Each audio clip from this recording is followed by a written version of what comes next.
Lo que hemos hecho con nuestros compañeros es Igüe, es Metagüe. Son entretenidas, pues la greda es como una masa.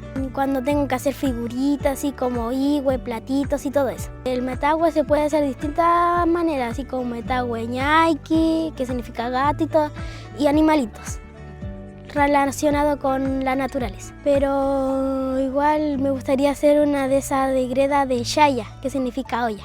Hemos hecho igües, alcametagües, hemos trabajado con el RAR y también hemos hecho hartas cosas. Mi mamá opina que está bien, que siga haciendo nomás las cosas que hemos hecho todos los días acá en la clase. Se le está enseñando a los pichiqueches técnicas ancestrales y historia del RAR, porque es un arte del pueblo mapuche que data de mucho tiempo. El proyecto aquí vino a realzar, vino a hacer, ¿no es cierto?, que los niños se sintieran parte de su cultura. ¿Ya?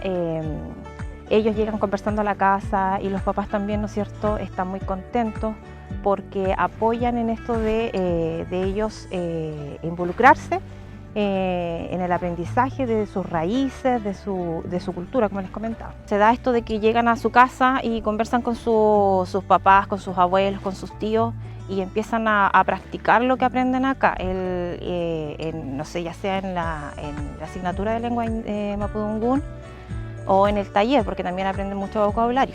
E incluso ellos están más interesados en aprender más y empiezan en la biblioteca, buscan libros, empiezan a leer, empiezan a aprender más e incluso hacen hasta cursos. Y hoy en la actualidad, a pesar de otros factores que han influido también en la pérdida cultural del pueblo mapuche, aún se está rescatando y este proyecto ha permitido llevar adelante a ir al rescate de estas técnicas que están un poco perdidas.